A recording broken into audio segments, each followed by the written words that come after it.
नमस्कार दोस्तों, स्वागत है आपका इस वीडियो में। बात करने वाले हैं कच्चे तेल के भाव के बारे में, जो कि प्रेडिक्शन आना स्टार्ट हुए हैं। आप देखकर हैरान हो जाएंगे। यहाँ जेपी मॉर्गन ने इस साल के अंत $185 पर बैरल का भाव प्रेडिक्ट किया है। अगर देखिए इस तरह के भाव पहुंचते हैं तो तीन इंडियन कंपनीज हैं जिनके नाम आप थंबनेल में देख चुके होंगे। इनको भारी भरकम मुनाफा होगा। उसके मेन रीजंस, लॉजिक बताऊंगा, साथ ही साथ इस जो वीडियो में उनके फाइनेंशियल भी देखेंगे। काफ़ी सस्ते वैल्यूएशन आपको देखने को मिलेंगे।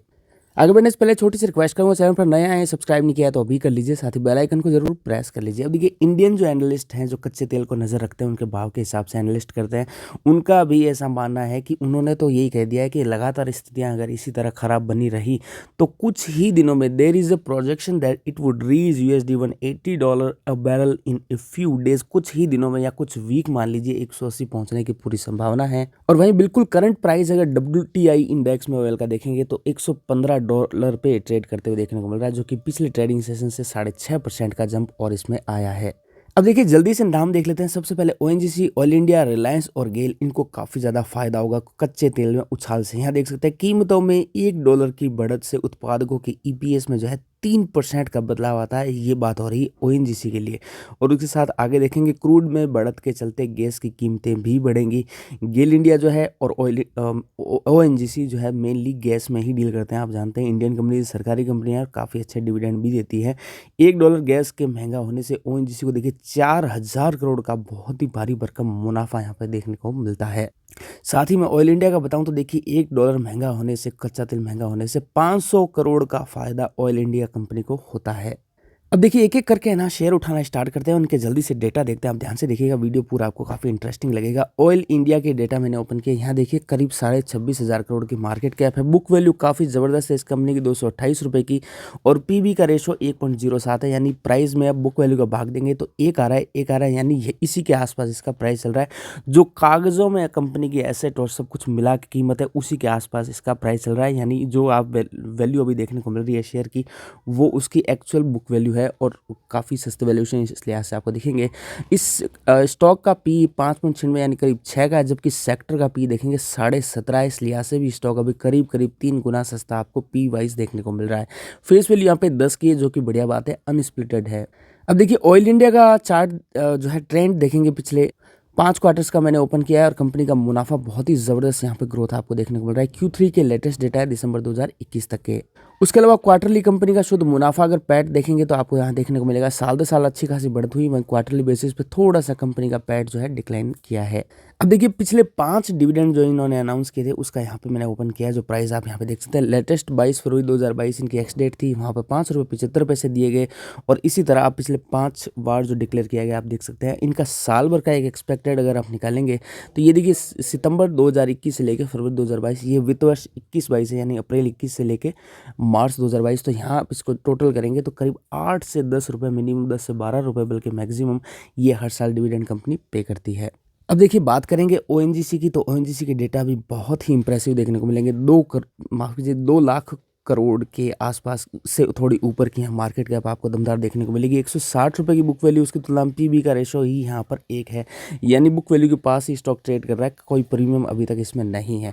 सेक्टर का, इस स्टॉक का P देखेंगे तो 4.25 का है, जबकि सेक्टर का P 17.5 का है। इस लिहाज से भी ये स्टॉक करीब 4 गुना 3.5 गुना आपको सस्ता देखने को मिल रहा है। फेस वैल्यू यहाँ पे 5 की एक बार स्प्लिट हो चुका है। अब देखिए ONGC का रेवेन्यू, क्या ताबड़तोड़ रेवेन्यू दर्ज किया है कंपनी ने। पिछले 5 क्वार्टर में हाईएस्ट दर्ज किया है। 1.45 लाख करोड़ का रेवेन्यू कंपनी ने दिसंबर 21 के क्वार्टर में किया था, जो कि बहुत ही शानदार है। लेकिन देखिए ज़बरदस्त रेवेन्यू करने के बाद भी कंपनी का मुनाफा जो है आपको तिमाही आधार पर डिक्लाइन ही देखने को मिला है। लेकिन साल दर साल यहाँ पे मुनाफा कंपनी का 3 गुना तक जंप किया है। अब देखिए यहाँ अगर डिविडेंड की बात की जाए, पिछले 5 महीने ओपन किए तो ये भी एक साल का अगर निकालेंगे, सितंबर, नवंबर और फरवरी, ये तीनों जो डिविडेंड है वित्त वर्ष 21-22 के हैं, यहाँ पे अप्रैल से लेके मार्च 2022 के। तो इनका आप टोटल करेंगे तो करीब 8-10 रुपये के आसपास एनुअल डिविडेंड ये भी कंपनी पे करती है।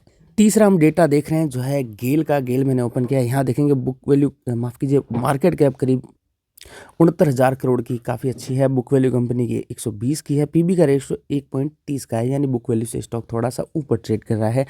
इस स्टॉक का P 6 का है, जबकि सेक्टर का P अगेन यहाँ सेम ही सेक्टर की ऑलमोस्ट ही कंपनी है, इसलिए सेक्टर P आपको 17.5 के आसपास का ही देखने को मिल रहा है। इसलिए ऐसे भी स्टॉक करीब 3 गुना यहाँ सस्ता है। फेस वैल्यू यहाँ पे 10 की है। देखिए गेल का पिछले 5 क्वार्टर्स का रेवेन्यू आप देखेंगे तो यहाँ लगातार अच्छी खासी ग्रोथ गेल ने भी दर्ज करी है।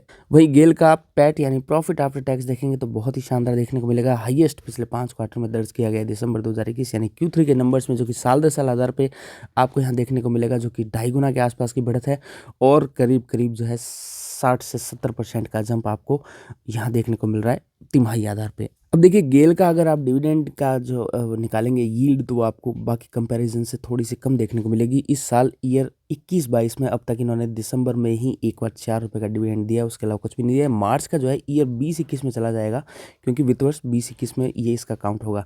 तो इस हिसाब से 4 से 5 रुपये के आसपास, 5.5-6 रुपये मैक्सिमम के आसपास ये एनुअल डिविडेंड देता है। अब देखिए बात अगर मैं करूँ ऑयल इंडिया की, तो जहाँ आप देखेंगे पिछले कई दिनों में कई स्टॉक्स ऊपर इस तरह से बहुत करेक्ट हुए, लेकिन ये ऐसे स्टॉक है जिनको युद्ध, एक्चुअली में हम चाहते हैं कि युद्ध जैसी स्थितियां ना रहें, शांति रहे, लेकिन युद्ध बढ़ेगा या क्रूड ऑयल का भाव बढ़ेगा तो इस शेयर को फ़ायदा होगा, क्योंकि आप देख सकते हैं यहाँ आपको कुछ खास गिरावट देखने को नहीं मिल रही है।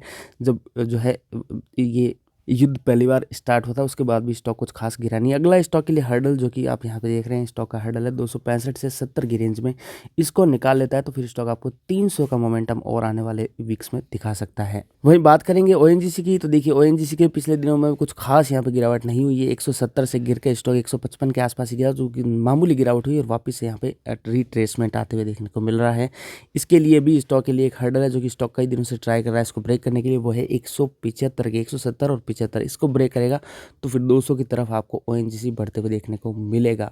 वहीं अगर मैं बात करूं फाइनली गेल की, तो देखिए ये स्टॉक भी जो है युद्ध स्टार्ट हुआ था ताज़ा लेटेस्ट, तब देखेंगे 150 से गिर के 130 के आसपास गया, लेकिन वहां से तेज़ रिट्रेसमेंट दिया और 150 के ऊपर क्लोजिंग देना गेल के लिए बहुत ही फायदेमंद चीज़ है। 150 के ऊपर रहेगा तब तक तेज़ी के चांसेस यहाँ पे और जल्दी बनते हुए देखने को मिलेंगे।